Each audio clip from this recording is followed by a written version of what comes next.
Alright boys, what's happening? Welcome back to another My Team video on F1 2021. Today we have the Japanese Grand Prix and we actually have a race in the video, unlike the last episode. If you did miss the last episode, we explained why there was no race in the video. If you haven't seen it, go and watch it anyway. Get me to 10 likes on that video. We're aiming for 10 likes on all of these videos.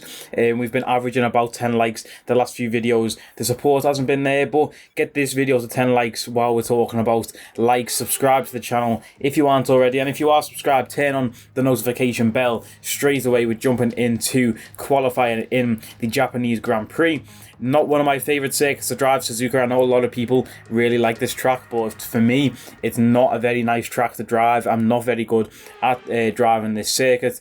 You know, there's the setup on the screen. Now I'm messing around with the front wing there because it will rain in the race. Of course, when you've got your qualifying setup and the race is in different weather, it's hard to get your setup proper and right, because obviously the wet requires different setup to dry to optimize your performance. So it's really like you go with optimum setup for the race and like compromise qualifying, or do you do the vice versa? So it's a hard one, but we go with the dry setup there, as you can see on the screen. But when it does come to the rain, we do up that front wing to 8 from 6.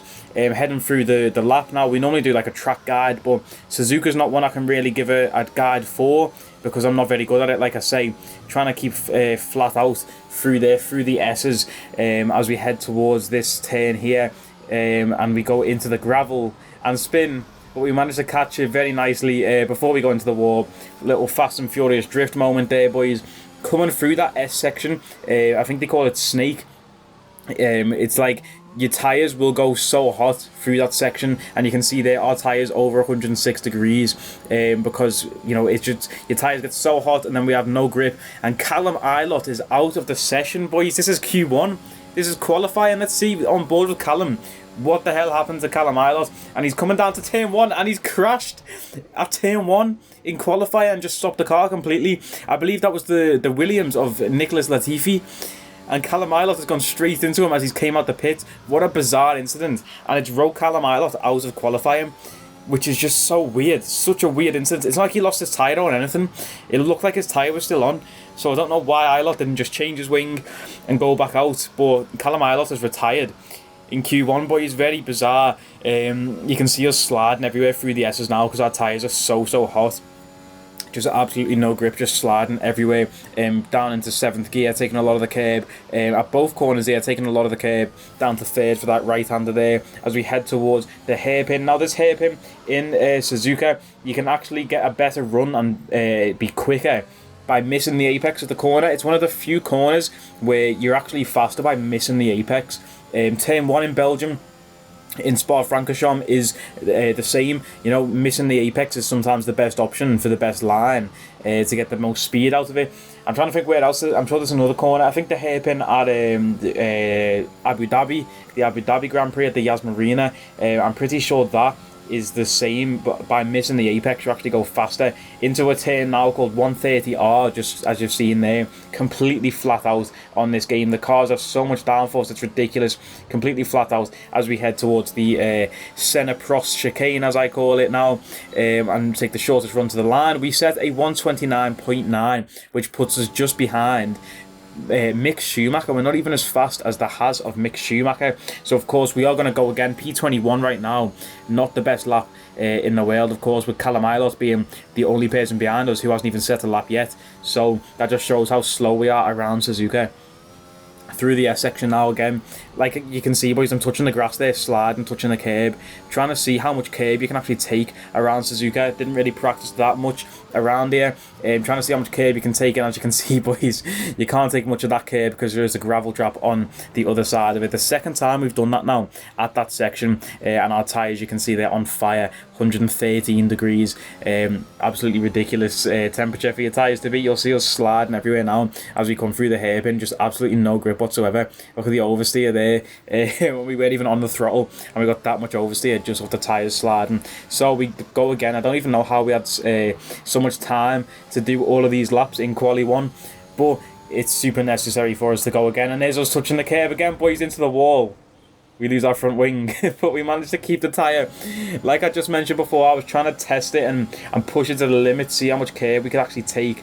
And clearly you can't take that much curb, especially not in the S section. But the final lap now of quali, I don't even know how we got another one in after the wing change, because of course when they change a wing in quali, it's not like just in the race where they just change it. You've got to wait a certain amount of minutes, so we got lucky there. You can graze the curbs a little to get some extra rotation through the S's, but if you touch them too much and get on the throttle too early, you absolutely lose the car. Through the S's now, the best I've ever took them in my entire life, 6/10 up on that lap, avoid the gravel trap on this little double right hand there, and we're still 4/10 up, 5/10 heading towards the hairpin now, as qualifying is of course over. Out the hairpin, a bit of oversteer on the hairpin, just plant the throttle a little too early there, completely flat down this section now though, as we head towards a very awkward section. I never really know how to approach this corner. Like I say, I haven't really done a track guide for Suzuka like I normally do in these videos, telling you the braking points and gears and stuff, because I don't really know them, to be honest. It's just like, it's just vibes really. No strategy, just vibes, and inshallah, you know what I mean. That's all we feel going through here. Completely flat out through 130R though, I can tell you that. Even though the racing line, of course, there tells us to slow down a little, we don't. The racing line, you know, if you play with full racing line, don't follow it to the T. I only really use it in case it rains, so I can see braking points of the rain, because I'm familiar with braking points in a dry, as you can see in these videos, but in the rain, I have no idea how far I need to brake and stuff. So let's see where that lap has put us. We are in P18. We did not make it through to Q2. Unfortunately, Mick Schumacher beating us through in his stinky little Haas car. Very unfortunate. Obviously, we have the faster car than a lot of people, but yeah, just couldn't put the lap together. Let's get to the race. Suzuka International Circuit, a stone's throw away from Ise Bay in the beautiful Japanese countryside. What surprises lie in wait for us today in the Japanese Grand Prix? We're southwest of the city of Nagoya today at a wet and windy Suzuka Circuit. 3.6 miles and 18 corners make up a lap here, with Sector 1 likely to prove especially difficult in these conditions.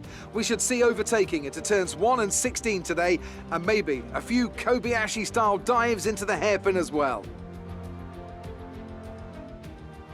Joining me for today's race once again is Anthony Davidson. Why don't we discuss McLaren? What do you make of their performance so far this season? Well, the atmosphere within that team seems very positive at the moment. Everyone seems like they're in great spirits and having a lot of fun doing what they do, and that's definitely contributed to the performances we've seen.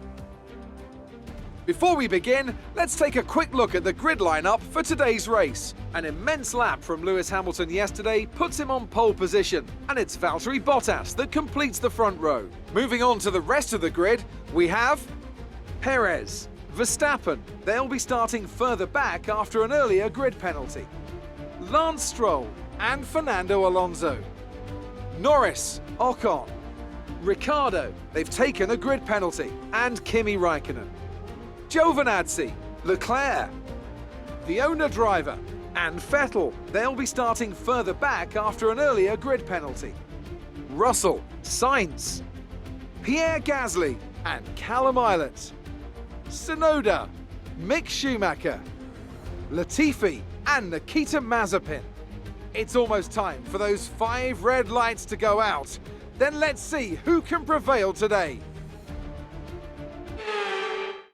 So boys, it looks like we're actually starting in P13 for this race, despite qualifying in P18, because so many people took grid penalties this race. It was ridiculous. Callum Ilott up to P18 as well from P22, but we're on the grid. Look how wet it is. Look at the puddles, the standing walls there, but it is lights out and away we go in Suzuka for the Japanese Grand Prix, and we have so much wheel spin off the start. Very slow start for us. George Russell blitzing us, Sebastian Vettel there, Carlos Sainz alongside as well, heading into turn 1. Very slow start from us. We go around the outside of Sebastian Vettel, run a bit wide onto the curb there. George Russell got off to a flying start, overtaking us and Sebastian there as we head into the S's section now, through turn 1, on lap 1, sorry. Very, very poor start from us. You know, we're normally really good at starting, but as you may know from previous videos, Russia, Monza, we are not very good in the rain. But look at that for an overtake.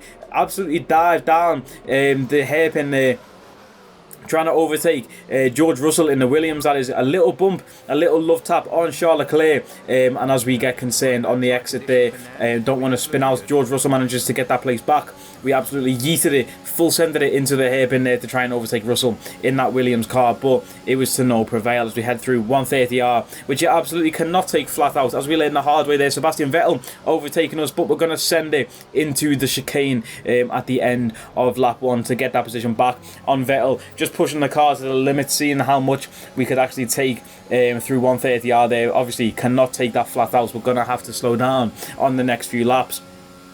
As you can see though now, we have clocked it perfectly there through lap 4. We have took it very nicely there, heading down into the chicane again, and we go very poorly through the chicane, very slow there, completely miss our braking points initially, carried too much speed into the right hander, which allows Sebastian to overtake us heading towards turn 1 again, and we've got Carlos just behind us as we're looking to overtake into turn 1. Can we make a move? No, we're going to pull out there, but Sebastian runs wide in turn 1 and we managed to get the track position, but we've made contact with Sebastian there as he tries to come back onto the track, and he's in front of us somehow. I have no idea. We're through the S's now. Let's see a replay of that. Sebastian runs so far wide in turn 1, goes completely over the curb. We have so much space and Sebastian just absolutely hits us for no reason, which somehow sends his car flying forwards. We'll see the onboard camera now.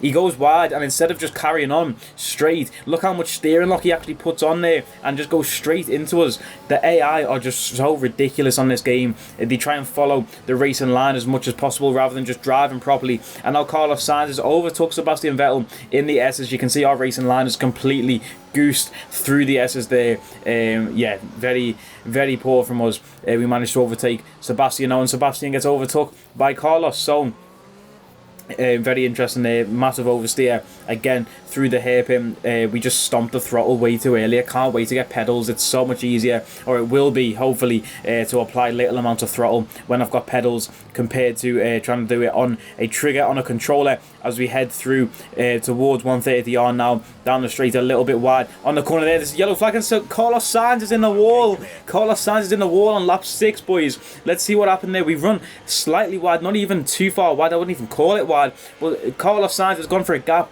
that wasn't even really there, boys. What is he thinking? He's out the race, and he's collected Pierre Gasly in that AlphaTauri there. Massive contact for Pierre Gasly, who's lost his front wing. I don't know how Gasly still has a front left tyre. That's absolutely crazy, boys. Look at this. Carlos, what is he thinking? Like, that is the racing line where I'm going. I don't know what he's thinking trying to move there, and I don't know how Pierre Gasly has survived that, but that does bring out the full course safety car for the first time in this race. And Carlos Sainz, of course, is out of the session. He lost both front tyres there. Lap 9 now, safety car restarts. We've got Lando Norris in front of us. Don't know how Lando's in front of us. He's been overtaken by George Russell. Crazy stuff there. Shout out George Russell, obviously podium this weekend. Shout out George Russell for his first podium in Formula 1, getting P2 in the Belgian Grand Prix, albeit because the race didn't run. But, you know, any podium is a podium. You know, we'll take it any day of the week. Shout out to George. You know, he might be a future teammate of the Sasuke Racing team. Who knows? Callum Ilott. Some information on Ilott. They're slowing down. It seems like there's some kind of problem with their car. Just as we're talking about teammates and Callum Ilott, we get a message off Jeff to say his car is slowing down. He's got mechanical issues. He's having a bit of a stinker, Callum Ilott, isn't he? The last few races, he's just not been up to scratch, and he's had a bit of bad luck. You know, he got us that 1 point a few races ago, but since then it's all been downhill for Callum Ilott. Now we have George Russell in front of us again. Lando's managed to clear him by quite a significant amount, and there's another yellow flag behind us, and Sebastian Vettel is in the wall. Now it looks like I'm an absolute dangerous driver. Sebastian Vettel out of the session, full course safety car. But let's see what happened here. Again, what is he thinking? Stomping the throttle there. There's no gap to go for an overtake. That is not... Boys, I will hold up my hands and say it's my fault when it's my fault. But for me, that is not my fault. That is Sebastian. What is he thinking there? What is he thinking? Into the wall. Wheel comes off, he's out of the race. You know, if it was our fault, we'd get a warning off the FIA and get a penalty for it, you know, for the Carlos incident as well. But that's lap 11, 2 laps before our scheduled pit stop. So, of course, the whole grid pretty much pits behind this safety car. So, boys, we come into the pit in P14, I do think. But Everyone behind us is double stacked, so hopefully this holds a few people up and we can get out ahead of a few people. And we come out of the pits in P9. We've made up 4 places or 5 places in the pit lane, which is absolutely massive for us. Callum Ilott also in the pits as well, probably getting held up because so many people did come in. But this is the safety car restart now, 1 lap later. Massive for us. We're up into the points now, boys. Obviously, after starting P13 on the grid, massive oversteer through the chicane on the restart, which is not good. Perez is going to leave us in the dust in his rear view mirror. Not good for us at all on the restart there. It was so hard to get temperature in these tyres, you know, for a safety car restart, especially in the wet. I just don't want to risk anything and drop it. We run very far wide in turn 1, trying to catch up to Sergio Perez, who's obviously 1.2 seconds ahead of us nearly. Just absolutely flying ahead. We've managed to bring the gap down a little because Perez has a massive amount of cars in front of him. I believe this is Kimi Raikkonen leading this little train of cars here, and Fernando Alonso, and we almost go into the back of Perez there. We have to abort and go through the inside, obviously moving in the braking zone, which you shouldn't really be doing, but Perez left us no space whatsoever in that hairpin there to avoid a collision. You know, we sort of, I think we might have locked the rears or just broke a bit too late, and we nearly fly into the back. And look how much speed we carried into the hairpin there, and Perez just left us absolutely no space. Like, you don't need to keep turning into us, Perez. You can open your wheel a little. Come on, mate, you know what I mean? All of the time you have to leave it a space. Alonso said it best, you have to leave it a space. Okay, he pushed me off the track. I think you have to leave a space. All the time you have to leave a space. Okay? But he didn't have to leave it a space there, actually. Speaking of leaving the space, we leave it a space for Sergio there on the S's. Not intentionally, but Sergio makes an easy pass on us there because we run wide on the beginning of the S's. Now through the chicane on lap 16 now. Lance Stroll on right behind us. Pierre Gasly there in the pits again, boys. He's got a 5-second penalty. He did pick up a 10-second penalty for that collision with Carlos, which is absolutely crazy to me. I don't know why he would get a 10-second penalty for that. Maybe it was speeding behind yellow flags, and obviously he smacked into Carlos. Very dangerous. Maybe he didn't slow down when the yellow flags came out, but a 10-second penalty to me seems harsh. You know, Carlos's car just rebounded and sprung back onto the circuit. It wasn't really anything Pierre could do. And now Lance Stroll trying to overtake around the inside. Can we send it up the inside? We didn't leave it a space there. We should have left it a space for Lance Stroll, but we managed to compromise his racing line to give us the best one and stay in front of Lance. But we know that Aston Martin car is faster than ours, and oh my god, we've made contact with Lance Stroll there coming around the corner, and it's managed to let Lewis Hamilton and Lance past us. The same thing that happened with Carlos, the exact same position on the track that happened with Carlos Sainz. Lance Stroll goes for a move that just isn't there, and it allows Hamilton and Stroll to pass us. We've lost 2 places in one corner, but we go around the outside of Lance Stroll through 130R flat out completely, and Hamilton obviously zooms off into the distance in that Mercedes car, but we managed to gain a position back on Lance Stroll. Don't know what he was thinking, don't know how neither of us ended up with damage from that collision there. You know, the exact same collision with Carlos, it could have sent Stroll into the wall. Stroll did take damage because he's pit for a new wing by the looks of it. We've now got Yuki Tsunoda behind us. Some information on Perez. They have some kind of mechanical problem. So we see Lewis Hamilton is now 11.8 seconds up the road ahead of us. We've lost a position to Yuki Tsunoda, but Jeff has just told us that Perez has got mechanical failure, and there's a yellow flag in the sector right in front of us, boys, and Perez is almost just sat on the racing line as we come round 130R. Very dangerous place to be. Look how slow he's going around 130R, and this is Lewis Hamilton's on board. You can see the rear right tyre of Sergio Perez's car is gone, boys. He's had tyre failure on the rear right. Very bizarre to see. Very bizarre from Lewis as well to sit behind him for so long.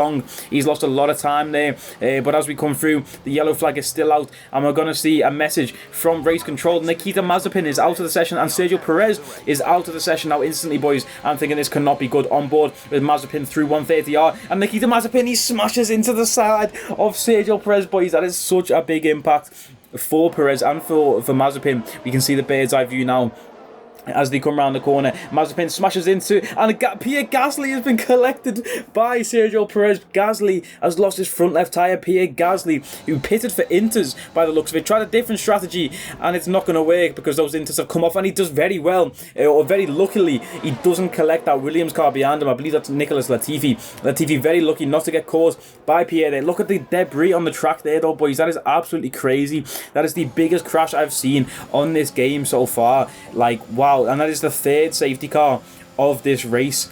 The third safety car, and the biggest impact I've ever seen. You know, that impact from Mazepin flat out into Perez, and then for Gasly to hit Perez pretty much flat out as well. Just wow, I've never seen anything like that on this game. Absolutely crazy. Safety car restart though, our best safety car restarts compared to the other two. Our other two were very poor, but we get a nice launch there, and we managed to stay within 4/10 of Lewis there. But Lewis is going to fly ahead. This is a few laps later now, and you can see he's 7 seconds ahead of us now. Look how hot our tyres are, boys. We had no grip whatsoever through the S's towards these final laps. Look how hot the tyres are. 87 degrees. It's red. You know, Norris has just flew past us there. Yuki has just went past us there. We're going to try and stay with them, stay ahead of Stroll, stay in the points if we can. It would be a howler if we managed to fall out of the points here, but I keep trying to run over like your puddles of standing water to cool the tyres down.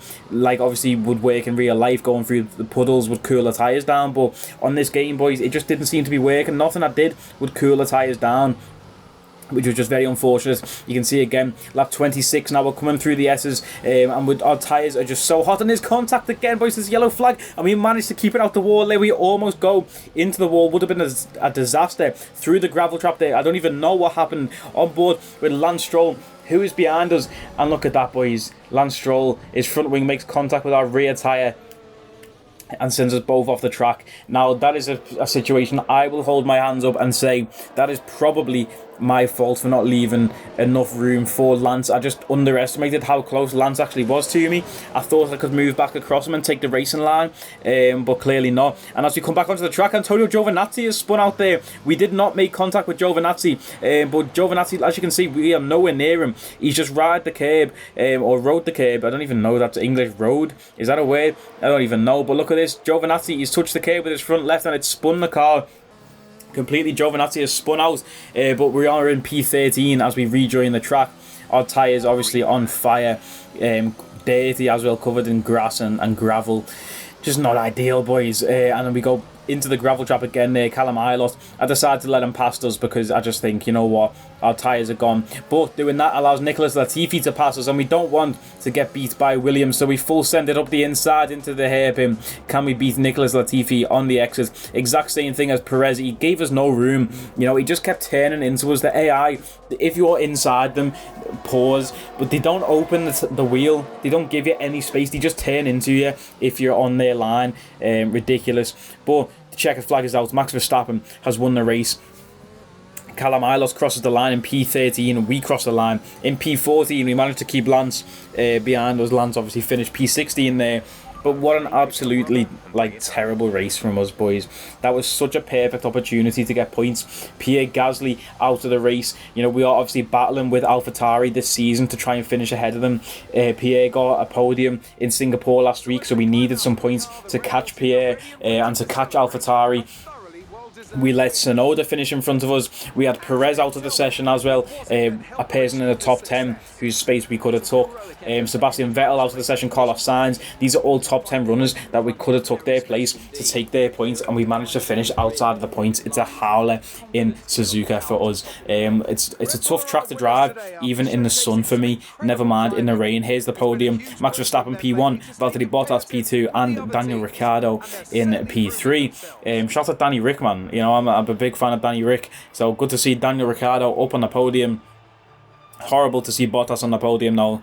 Get down from there, Bottas. What are you doing, lad? I'm sick of seeing your face up there. Bottas is so overpowered on this game. He's been on every podium this year, pretty much. Yeah, just Bottas, get out my face, lad, you know what I mean? Here is the standings after the race, though. And Mick Schumacher, the big surprise there, up from P20 to P10. So Mick Schumacher collecting Haz's first points of the season, or point singular, I should say. Callum Ilott finishing ahead of us for the first time. Well, not the first time if you include Singapore, but that doesn't really count because we DNF'd with a mechanical failure. But look at that, boys. Mazepin, Perez, Gasly, Vettel, Sainz, 5 retirements in one race. Absolute chaos in Japan. We are currently 7th in the Constructors' Championship behind AlphaTauri. So yeah, man, like just a very stinky race. Very, very stinky race. We've got a few things to go over in the admin side of things right now. A few upgrades to get. You see there, we decline that team event, which gives us a 500 resource points to play with. We go ahead and get a weight reduction upgrade on the chassis. We get a drag reduction upgrade on the aero package. You can see there we are just improving our car as we go along. The improvements are coming very thick and fast, I would say. You know, we've always got something on the go. We've always got an upgrade coming back to us. You can see there we go ahead and pick up a DRS upgrade, which actually increases the gap when you open your DRS. So we will go faster with DRS open because it will reduce the drag even more. We get a durability upgrade there. And that is it for the upgrades. For the admin, we do have the Circuit of the Americas, the USA Grand Prix, next in the next video. If you do want to see that video instantly, get this video to 10 likes and I will drop it as soon as this video hits 10 likes. And if not, I'll just drop it whenever I feel like, you know what I mean? That's the way we're going to do these videos. 10 likes and I'll drop the episode straight away. And if you don't get 10 likes, I'll just drop it whenever I feel like. If you did enjoy this video, like, comment, share, subscribe. You know the vibes. I will catch us next time. Take it easy.